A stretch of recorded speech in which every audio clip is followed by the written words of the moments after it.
What is up, my friends? This is video number 2 of our video series here on understanding cleaning chemicals. Video number 1 was all about how cleaning products work. We talked about water and surface tension and surfactants and big $10 words. I did a demonstration for you. I drew some pictures for you and showed you what a surfactant looks like on a microscopic level. And here we are in video number 2. In this video, we're going to talk about what else you find in these cleaning concoctions. And of course, we're going to talk about why these ingredients are in the bottle. If you ever pick up a cleaning product from the store, you'll see it has all kinds of ingredients inside of it. Just turn it to the back and read the label.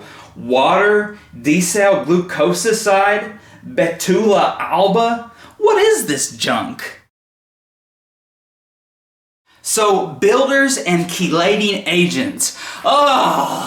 Help me get through this one. If you haven't seen video number 1, I highly suggest you go back and watch video number 1 before you continue with this video so that it makes a little bit more sense. I wish cleaning was as simple as adding surfactant to water. But truth be told, cleaning is a little bit more complicated than that. The biggest thing that hinders surfactants from doing their job is something called hard water. Hard water is a problem. What makes water hard is the presence of minerals like magnesium, calcium, iron. All your tap water is going to be hard water. If you're on well water, it's going to be really hard. So with these minerals interfering with these surfactants, how do we treat this problem? How do we fix this problem? That's why we have builders and chelating agents added to our cleaning solutions. From video number 1, we learned that the surfactants want to attach themselves to anything that's not water, so the soil, right? It's attracted to anything that's not water. The problem with that is that when surfactants encounter minerals in water, like calcium, magnesium, they treat that as soil. So instead of attaching to the soil on the surface you're trying to clean, they think the minerals in the water is soil. Look, pretend this piece of paper is water. It doesn't have any builders or chelating agents. All it is it's our water. We've got our surfactants here, and we've got our calcium, our magnesiums, you see, in our water. This is hard water we're dealing with. And look at the surfactants. They're attaching themselves to the calcium here. The surfactant is attaching himself to the magnesium here. It thinks it's soil. And so this is a problem because pretend for a moment that we have pine sol, okay? This is filled with surfactants, right? Pretend they didn't put any chelating agents or builders inside of it, and we wanted to mop our floors. We'd get a bucket of water, we'd fill it up with water, tap water from the bathtub, we'd add some pine sol to it, and we're going to start mopping the floors to remove the soil. Well, by the time that cleaner would hit the floor, all the surfactants would be used up. We wouldn't have any for the soil on the floor because they would attach themselves to all the calcium and magnesium in the water. That's why they do add chelating agents and builders to cleaners to help out and aid with this problem. So builders and chelating agents attract all of the chemicals in the hard water to themselves. So you have a builder, and look at the calcium and magnesium. They're attached to the builder, so it allows these surfactants to stay focused on the task at hand. Surfactants are like ADD. It's like they're married to the soil on the surface. It's like their wife, but they see the smoking hot calcium and magnesium and they're like, yay, yay, I'm gonna get me some of that. And so what happens is next thing you know, they're walking out in front of traffic and then they get hit by a car. The builder is like the ultimate ladies' man. It's got all the calcium and magnesium all around it, attracted to it, and it's like talking to the surfactant and saying, look, stay focused, snap out of it, and go home to your wife.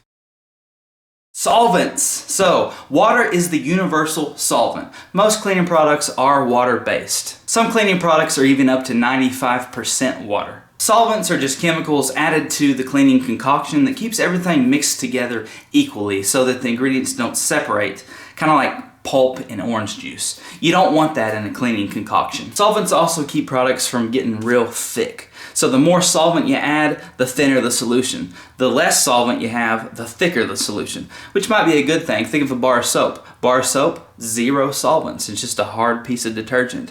Think of laundry detergent. Powdered laundry detergent has 0 solvents, but the moment you pour it into the washing machine, it dissolves into the water. So solvents help out with cleaner thickness.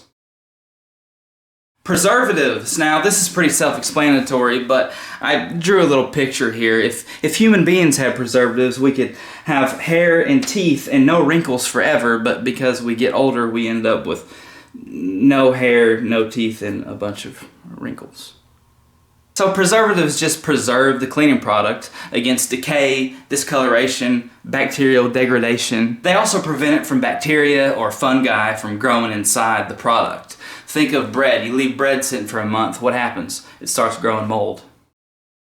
Fragrances, also self-explanatory, and I drew you another picture here, and as you can see, you got a husband sitting in a chair, wife's over here, the husband pooted, sending an unpleasant fragrance into the air, and she's really mad. She's like, "Jimmy, you pooted!" I know this makes women mad because I went to a couples retreat with my wife a few years back, and one of the biggest complaints that wives had against their husbands, surprisingly enough, was when he passes gas. So back to our Pine Sol. Smells like lemon. It's got a lemon fragrance to it. Some people buy products just for the smell. We clean house for a lady, and she loves this stuff. Before we leave her house, she always makes us pour Pine Sol in the sink and in the toilets so that she can come home, walk in the house, and smell it. She just says she likes the smell.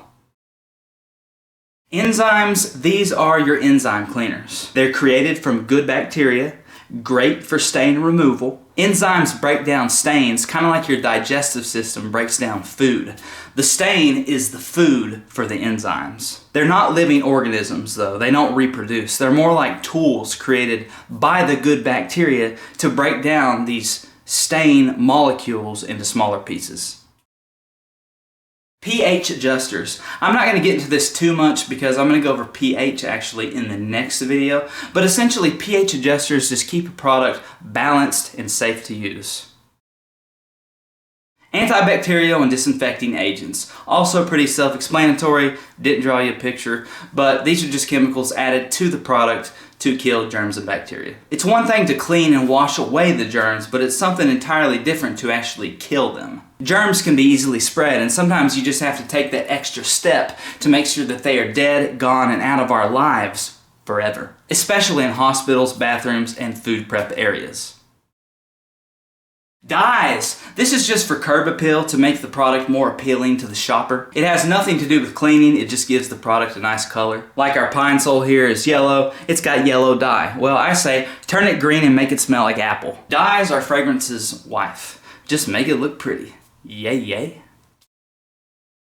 And last, but certainly not least, foaming agents. Now there's different types of foaming agents. You got stabilizers, you got enhancers. Stabilizers increase or stabilize foam produced by detergents. They also increase product effectiveness on vertical surfaces by allowing the cleaning product to stay in contact with the surface for a longer period of time. Think if you just had liquid cleaner hitting a vertical surface, it would just run down, right? So enter foam stabilizers.